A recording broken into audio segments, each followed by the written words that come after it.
ದಿವಸದಿಂದ ಒಂದು ವಿಷಯವನ್ನು ಇಟ್ಕೊಂಡು ಸ್ಪೀಡ್ ನ್ಯೂಸ್ ಕನ್ನಡ ಚಾನೆಲ್ದವರು, ಅದು ಯೂಟ್ಯೂಬ್ ಆ್ಯಂಡ್ ಫೇಸ್ಬುಕ್ ಅಷ್ಟೇ ಇದೆ. ಅದರಲ್ಲಿ ವಿದೌಟ್ ಮೈ ಪರ್ಮಿಷನ್, ನನ್ನ ಪರ್ಮಿಷನ್ ಇಲ್ಲದೆ ಫೋಟೋನ ಬ್ಲರ್ ಮಾಡಿ ಅಪ್ಲೋಡ್ ಮಾಡಿದ್ದಾರೆ. ಅದ್ರ ಬ್ಯಾಕ್ಗ್ರೌಂಡ್ ಹಿನ್ನೆಲೆಯಲ್ಲಿ ಅಸಂಬದ್ಧವಾದಂಥ ವಿಷಯನ ಚರ್ಚೆ ಮಾಡ್ತಾ ಇದ್ದಾರೆ. ಸೊ ಅದನ್ನು ನಾನು ಕಳೆದ 4 ದಿವಸದಿಂದ ನೋಡ್ತಾನೆ ಇದ್ದೀನಿ. ಮತ್ತೆ ಅದನ್ನು ನೋಡಿದ ಮೇಲೆ ಗೊತ್ತಾಯಿತು ಆ ವಿಷಯ ಒಂದು ಸಂತ್ರಸ್ತ ಮಹಿಳೆಯ ಬಗ್ಗೆ ಇರೋದು. ಒಂದು ಬಹುದೊಡ್ಡ ಸಮಾಜವಾದಂಥ ಪಂಚಮಸಾಲಿ ಸಮಾಜದಲ್ಲಿ ನಾನು ಇದ್ದವಳು. ಆ ಸಮಾಜದಲ್ಲಿ ನಾನೊಬ್ಬಳು ವಕೀಲೆ ಆಗಿ ಕೆಲಸವನ್ನು ಮಾಡಿದ್ದೇನೆ. ಸೊ ಆ ಸಮಾಜದ ಬಗ್ಗೆ ಒಂದು ವಿಷಯನ ಚರ್ಚೆ ಮಾಡುವಾಗ, ಯಾವುದೋ ಒಂದು ಮಹಿಳೆಯ ವಿಷಯವನ್ನು ತಗೊಂಡು ಇವ್ರು ಮಾತಾಡುವಾಗ ಅದರಲ್ಲಿ ನನ್ನನ್ನು ಸಂತ್ರಸ್ತೆ ಅಂತ ಬಿಂಬಿಸ್ತಾ ಇದ್ದಾರೆ. ಆ ಕಮ್ಯುನಿಟಿಗೆ, ಆ ಇಡೀ ಸಮುದಾಯಕ್ಕೆ ನಾನು ವಕೀಲ ವೃತ್ತಿಯನ್ನು, ಆ ವಕೀಲ ವೃತ್ತಿಗೆ ಇವರು ನಾನು ಆ ಕೆಲಸ ಮಾಡಿದ್ದೀನಿ ಅನ್ನೋ ಥರ ಮಿಸ್ಲೀಡ್ ಮಾಡ್ತಾ ಇದ್ದಾರೆ. ನನ್ನ ಫೋಟೋನ ತಗೊಂಡು ನಿಮಗೆ ತೋರಿಸ್ತೀನಿ. ಇದರಲ್ಲಿ ಒರಿಜಿನಲ್ ನಂದು ಪಿಕ್ಚರ್ ಈ ಥರ ಇದೆ. ನಾನು ಅಪ್ಲೋಡ್ ಮಾಡಿದ್ದು ನನ್ನ ಫೇಸ್ಬುಕ್ಕಲ್ಲಿ. ಇದು ನನ್ನ ಫೇಸ್ಬುಕ್ಕಲ್ಲಿ ನನ್ನ ಅಕೌಂಟಲ್ಲಿ ನಾನು ಓಮನ್ ದೇಶಕ್ಕೆ ಹೋದಾಗ ಒಂದು ವಿಶ್ವವಾಣಿ ಸಂಸ್ಥೆಯವರು ಒಂದು ಅವಾರ್ಡ್ಗಾಗಿ ನನ್ನನ್ನು ಕರ್ಕೊಂಡು ಹೋಗಿದ್ರು. ಆ ಅವಾರ್ಡ್ ವಿನ್ನರ್ ಆಗಿ ನಾನು ಒಬ್ಳು ಭಾಗಿಯಾಗಿದ್ದೆ. ಸುಮಾರು 42 ಜನರಲ್ಲಿ ನಾನು ಒಬ್ಳು ಭಾರತೀಯಳಾಗಿ ಹೋಗಿದ್ದೆ. ಅಲ್ಲಿ ಈ ಮರಳುಗಾಡು ಪ್ರದೇಶವನ್ನ ನಾನು ಅಲ್ಲಿ ಎಲ್ಲರೂ ತಗೊಳ್ಳೋ ಹಾಗೆ ನಾನು ನನ್ನ ಭಾವಚಿತ್ರಗಳನ್ನು, ನನ್ನ ಫೋನಿನಿಂದ ತಗೊಂಡಿರೋ ಭಾವಚಿತ್ರನ ಅಪ್ಲೋಡ್ ಮಾಡಿರ್ತೀನಿ ಫೇಸ್ಬುಕ್ಕಲ್ಲಿ. ಅದನ್ನ ಯಾವಾಗ ಮಾಡಿದ್ದೀನಿ ಅಪ್ಲೋಡ್ ಅಂದರೆ August 2025 ಅಲ್ಲಿ ಮಾಡಿರೋದು. ಇದು ಓಮನ್ ದೇಶಕ್ಕೆ ಹೋಗಿದ್ದು ಜನವರಿ 2025 31ನೇ ತಾರೀಕಿಂದ ಹಿಡಿದು ಫೆಬ್ರವರಿ 6ನೇ ತಾರೀಕುವರೆಗೂ ನಾವು ಹೋಗಿದ್ವಿ. ಅಲ್ಲಿ ಇಲ್ಲಿ ಏನಿದಾರಲ್ಲ ಹಿಂದ್ಗಡೆ ಓಡಾಡ್ತಾ ಇರೋರು ಇವರೆಲ್ಲರೂ ಅವಾರ್ಡ್ ವಿನ್ನರ್ಸ್. ಇವರು ಸ್ವಾಮೀಜಿಯವರು, ಇವರು ಚೀಫ್ ಗೆಸ್ಟ್ ಆಗಿ ಕರೆದಿದ್ರು ಆಗಿನ ಟೈಮಲ್ಲಿ. ಸೊ ಈ ಫೋಟೋ ನಾನು ಆಗಸ್ಟ್ ತಿಂಗಳಲ್ಲಿ ಅಪ್ಲೋಡ್ ಮಾಡಿದ್ದೆ.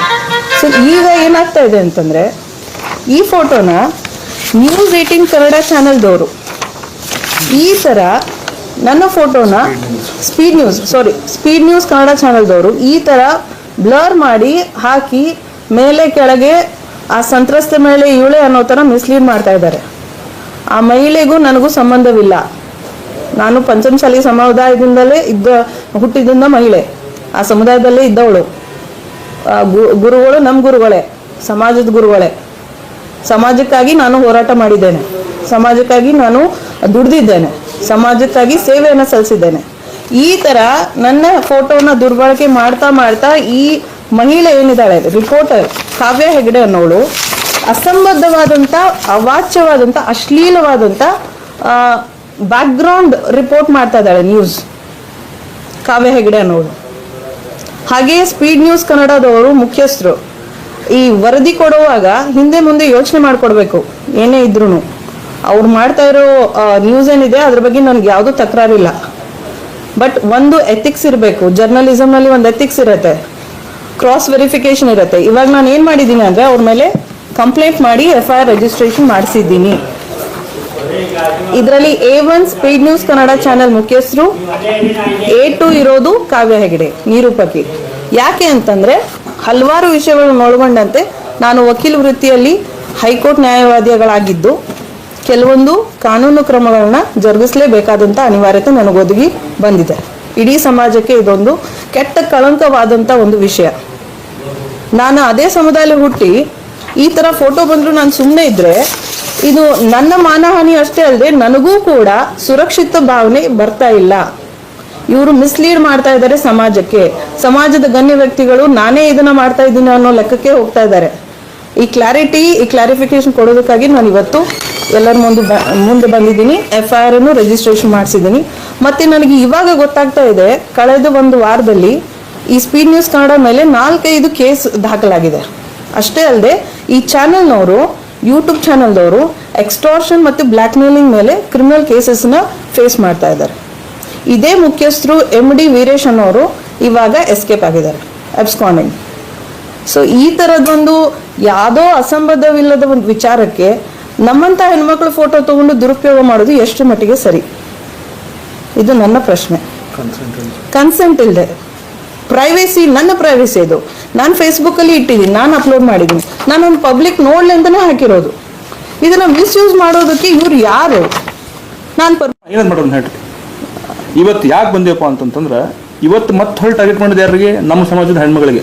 ಅದು ಒಂದು ವೃತ್ತಿಲಿನ ವಕೀಲಿ, ಹೈಕೋರ್ಟ್ನ ಪ್ರಾಕ್ಟೀಸ್ ಮಾಡುವಂಥ ಒಬ್ಬರು ಹೆಣ್ಮಗಳು, ನಾಟ್ ಓನ್ಲಿ ಒಬ್ಬರು ಸಾಮಾನ್ಯ ವಕೀಲಲ್ಲ. ಈಗ ನಮ್ದೇನು ಬೆಳಗಾವಿದಾಗ ಸುವರ್ಣಸೌಧ ಮುಂದೆ ಲಾಟೆ ತೊಗೊಂಡು ಹೊಡೆದ್ರಲ್ಲ, ಅವಾಗ ಸರ್ಕಾರಕ್ಕೆ ಏನು ಬೇಕು ಏನು ಬೇಡ ನಮ್ಮ ಸಮಾಜ ಪರವಾಗಿ ನಿಂತಂತಾರ ಅವ್ರಿಗೆ ಟಾರ್ಗೆಟ್ ಮಾಡ್ರಪ್ಪ ಅಂತಂದ್ರೆ ಇದೇನ ಇದ್ರ ಹಿಂದೆ ದುರ್ದೇಶ ಇರ್ಬೇಕಲ್ರಿ? ಯಾರು ಇರ್ಬೇಕಲ್ರಿ? ಯಾರೋ ಒಬ್ಬರು ಬಂದು ಬೆಂಗಳೂರಿಂದ ಬಂದ್ರು, ಮೈಸೂರಿಂದ ಬಂದ್ರು, ಸಂಘಗಳಿಗೆ ಅಟ್ಯಾಕ್ ಮಾಡಿದ್ರು, ಅದು ಏನೋ ಒಂದು ವಿಡಿಯೋ ಬಂತು ಹೋತು. ಇದಕ್ಕೆಲ್ಲ ಹಿಂದೆ ಒಬ್ಬರು ಇರ್ತಾರೆ ನಡೆಸುವುದಾರಿ. ಅವ್ರು ಯಾರೋ ಅವ್ರ ಮುಖ ಸಮಾಜದ ಮುಂದೆ ಬರ್ಬೇಕ್ರಿ. ಸಮಾಜದ ಮುಂದೆ ಅಂತಂದ್ರೆ ನಮ್ಮ ಸಮಾಜ ಅಷ್ಟೇ ಅಲ್ರಿ, ಈ ಪೂರಾ ಸೊಸೈಟಿ ಮುಂದೆ ಬರ್ಬೇಕ್ರಿ. ಇದು ಎಲ್ಲರಿಗೂ ಗೊತ್ತಾಗ್ಲಿ. ಟ್ರಾನ್ಸ್ಪರೆಂಟ್. ಯಾಕಂದ್ರೆ ಒಬ್ರು ಸ್ವಾಮಿಗಳು ಟಾರ್ಗೆಟ್ ಮಾಡೋದಾಯ್ತು, ಈಗ ಒಬ್ರು ಹೆಣ್ಮಗಳು ಟಾರ್ಗೆಟ್ ಮಾಡ್ತಾರಪ್ಪ ಅಂತಂದ್ರೆ ಇದು ಸಣ್ಣದ ವಿಷಯ ಅಲ್ರಿ. ಇದ್ರ ಬಗ್ಗೆ ನಾವು ಚರ್ಚೆ ಮಾಡ್ತೇವ್ರಿ, ನಮ್ಮ ಸಮಾಜ ಜೊತೆ ಕುಂತ ಒಂದು ಡಿಸ್ಕಷನ್ ಮಾಡ್ತೀವಿ. ಮುಂದಿನ ದಿನದಾಗ ಇದಕ್ಕೇನು ಉತ್ತರ ಕೊಡೋರು ನಾವು ಕೊಡ್ತೇವೆ. ಇದು ಹಿಂದ್ರಿ ನಮ್ಮ ಸಮಾಜ ದೊಡ್ಡ ಸಮಾಜ ಅಂತೇಳಿ ಅಜ್ಜಾರೊಂದು ಕಳಂಕ ತರಬೇಕಂತೇಳಿ ವಿಚಾರ ಮಾಡಿದ್ದಾರೆ. ಇದರಿಂದ ಯಾರಾದ್ರೂ ನಮಗೆ ಗೊತ್ತೈತಿ, ಆದ್ರೆ ನಾವಾಗೆ ಮುಂದೆ ಬೀಳಬಾರ್ದು. ನಮ್ಮ ಸಮಾಜ ಒಂದು ದೊಡ್ಡ ಇದನ್ನು ಕಟ್ಟ್ಯಾರ ಅವರು. PMS ಸಂಬಂಧ ಹಚ್ಚಬೇಕಂತ ಸರ್ಕಾರ ಇರ್ಬೋದು, ಸರ್ಕಾರ ಇರುವಂಥ MLA ಇರ್ಬೋದು, ನಾವು ಹೆಸರು ಹೇಳಂಗಿಲ್ಲ. ಮೊದಲ ಸ್ವಾಮೀಜಿನ ತೊಗೊಂಡು MLA ಆದರು MP ಆದರು. ಈಗ ಬೇಡ ಸದ್ಯ ಅಂತೇಳಿ ಹಿಂಗೆ ಮಾಡ್ತಾರೆ ಅಂತೇಳಿ ಇವರು ಹತ್ಕೋಬೇಕಂತೇಳಿ ಒಂದು ಹುನ್ನಾರ ನಡೆಸ್ಯಾರ, ಮತ್ತೇನಿಲ್ಲ ಇದ್ರ ಬಗ್ಗೆ. ಇನ್ಮ್ಯಾಗಿಂದ ನಾವು ಎಲ್ಲ ಸಮಾಜರು ಗ್ರಾಮೀಣದಲ್ಲಿ, ಬಾಗಲಕೋಟೆಯಲ್ಲಿ, ಎಲ್ಲ ಹುಣಗುಂದಲ್ಲಿ ಎಲ್ಲ ಜನ ಕೇಳಾಕತ್ತಾರೆ, ಸ್ವಲ್ಪ ತಡೀದು ಬಾ ಮುಗಿಲಿ ಮುಂದೆ ಎಬ್ಸೋಣ ಅಂತೇಳಿ.